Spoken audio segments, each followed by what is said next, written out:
You guys want to know my thoughts on this device, on the Rodecaster Pro 2?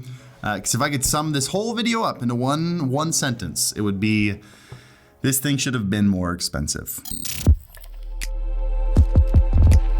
Hey, so I know this video is about audio, but lighting is one of the most important elements to making a video look good. So let me tell you about today's sponsor, Elgato and the Key Light Mini. This light is so incredibly versatile that it makes a great purchase for beginning streamers and content creators. Not only is it insanely bright, but it's also battery powered, meaning when you're done streaming and you're ready to start shooting a video, you can quickly remove it from your stream setup and place it wherever you need it to be for your video, regardless of where the nearest outlet is. Place it on a tripod near your setup, mount it to the top of your camera for to-go shots, or just stick it to any metal surface with the built-in magnets. And of course, just like any other key light, you have complete control over the color tone of your light. And you can adjust those controls from your phone, PC, or Stream Deck, and you can get the exact lighting that you're looking for your content. Plus, the battery lasts up to 4 hours at 50% brightness, meaning you'll have plenty of time to shoot whatever it is you're shooting. So go check out the Elgato Key Light at the link in the description below. All right, first, disclaimer, Rode sent me this device to take a look at, and if I wanted to make a video on. They didn't pay me. They don't get to approve the video. They don't get to see this video or anything before it goes live. This is not a sponsored video. It's important to me that I tell you both of those things before we move on.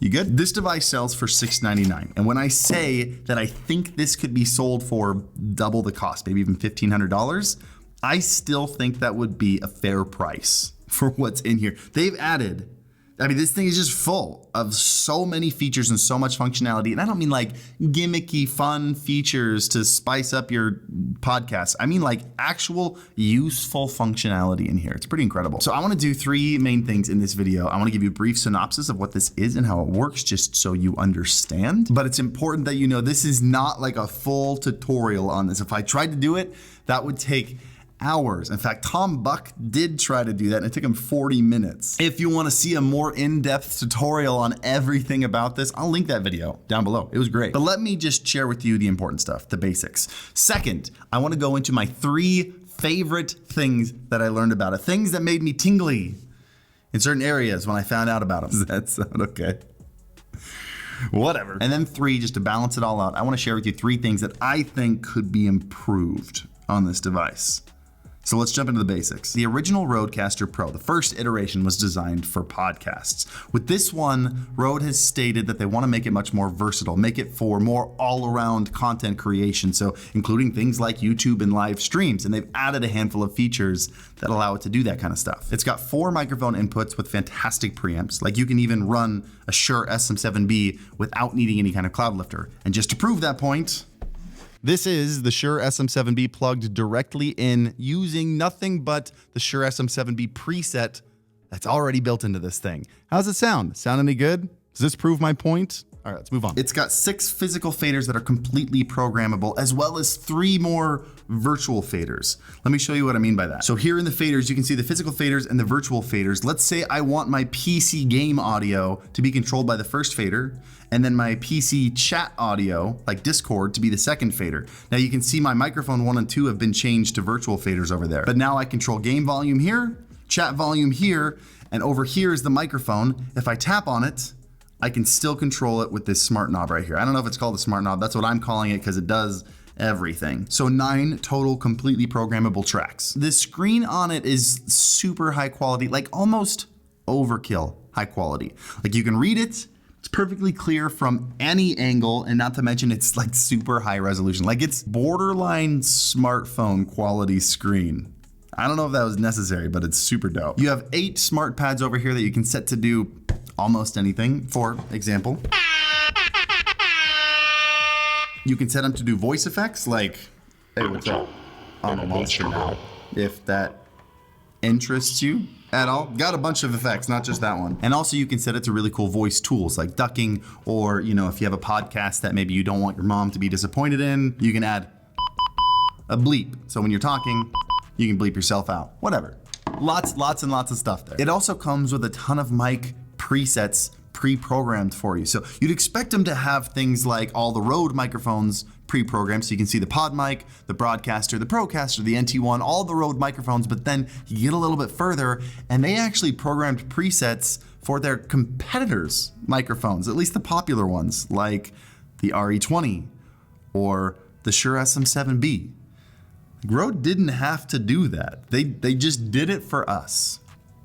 Good guy, Rode. Oh yeah, then on top of that, a ton of microphone effects, things like compression, EQ, anything you can think of. I'm not gonna go into it because there are a bajillion of them, but they're all in there. Instead of getting into all of that, let's get into the fun stuff, the stuff that I wanna talk about. And speaking of the good stuff, you know what else is good stuff? That like button down there. I bet if you hit it, feel pretty good. You should try it. Try it just once. And while you're down there, go ahead and drop a comment in the description. You don't have anything you wanna say? Drop your favorite emoji because of engagement. Thanks. Every time. That's gonna be the thing now on this channel. Just drop an emoji. But anyway, my 3 favorite things about this device that I thought were awesome. Thing number 1, which I've never heard of before. I've never heard of a device that has 2 USB ports and can interface with 2 computers at the same time. But that's what this has. It has 2 USB-C ports that are designed to connect to 2, it can be computers, it can be phones, it can be any devices. But I wanna show you this. All right.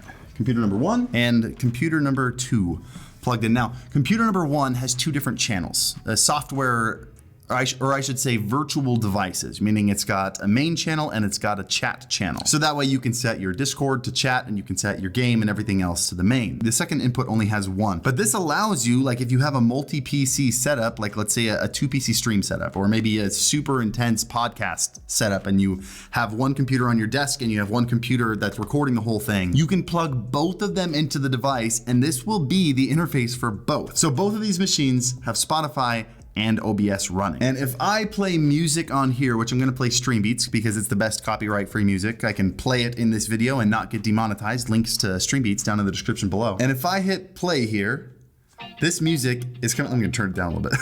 This music is coming out into this device, then feeding into my MacBook where it's being captured in OBS, and then just so you can actually hear it and I can demonstrate, it's playing, it's monitoring out of OBS so you can hear it. I'm playing it from here and it's playing out of my MacBook.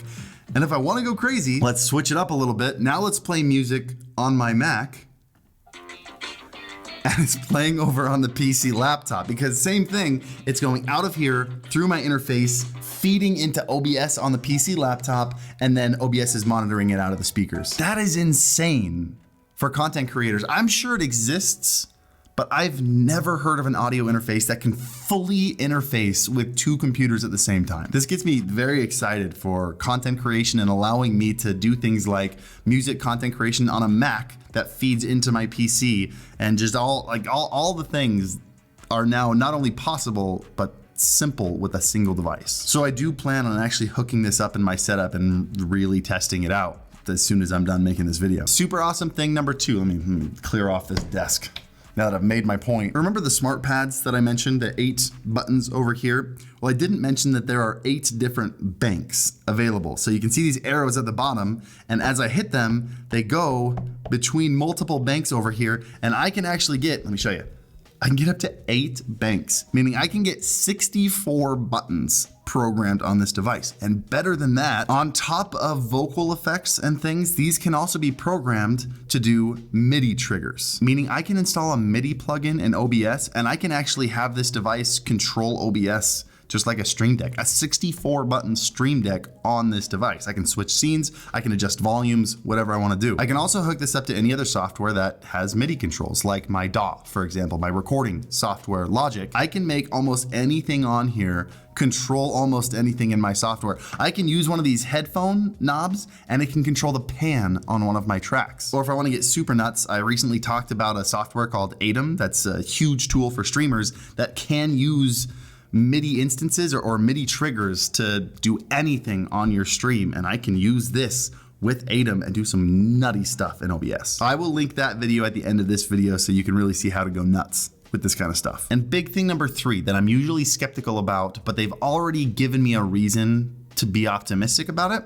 it's future updates. Generally, when it comes to future updates for products that you buy, you shouldn't have super high expectations. Once you've bought it, they've already got your money. They're not super motivated to give you more free features to it, but they've already shown a massive feature that is in the upcoming beta. They've added a routing table, which is massive for content creators, especially live streamers. Hey, by the way, Future Harris here. We actually shot this video a couple weeks ago, and since we shot it, they've released that feature. So the Rodecaster Pro actually already has the routing table. It's installed on mine in my stream room, and it works phenomenally. Like, they did a great job. Thank you, Rode. That's all. And it makes me so happy to see them adding things that are missing from the current iteration. They've even added a processor that's like 10 times higher than what's required for the way it is. That way they can continue to add more and more features to it, just like they did with the first device. But that's the good, and there's a lot of good. Like, I'm excited to use this device and see where I can take it. Let's talk about the 3 things that I would like to improve on this. Improvement number 1, I would love to see one more digital input device. This thing already has a main output and a chat output, but most streamers also need to control one more. Usually it's music. I'd love to be able to independently control my music that's coming from my PC and then send it back to my stream. I feel like if we're gonna market this to streamers, that's kind of a necessity. Number 2, and this one I have to say because I've given this criticism to a handful of other devices, and I need to make sure I'm being fair here. I would love to see submixes on this thing. I can't tell you how many times I've needed to make slight adjustments to what I hear versus what my audience hears. I always have my music slightly lower in my headphones than I have in my audience mix. Sometimes I have to lower my teammates just a tiny bit in my headphones so I can hear footsteps and stuff in game, while my audience still wants to be able to hear my teammates. It can be something buried in the settings, something as simple as let my mix be 80% of the audience mix on this channel, and then as you adjust the fader, it adjusts both of those accordingly. It doesn't have to be something that you fix on the fly. Anyway, I feel like it would be a great addition. And the last update that I'd love to see, which I don't know how they do this. They obviously couldn't do it on this device, but I feel like you need to know this before you buy it. This thing is freaking massive. I would love to see, like, maybe in the 3rd iteration of this, I'd love to see like a more condensed version. Like, I went from the Go XLR. Let me just paint a picture for you, if that's okay. Here's a Go XLR. If anybody comments on how dusty this thing is, I'm banning you from the channel.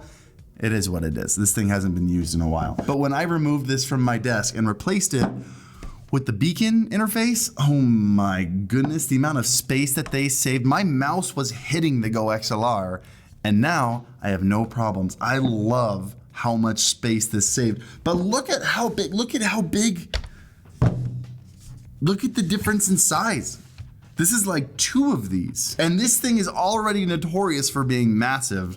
This thing is even bigger. So there are gonna be a lot of people that realize, I don't have space for this on my desk. I'll find space for it. I will. And if you want it, you should too. But like, if we could get a tinier version in the future, something that's a little bit more manageable for content creators, oh, that'd be great. That's just me though. Do you agree? I don't know.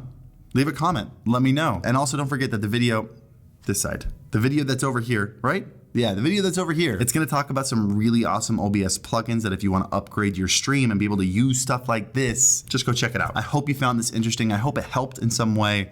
And as always, happy streaming.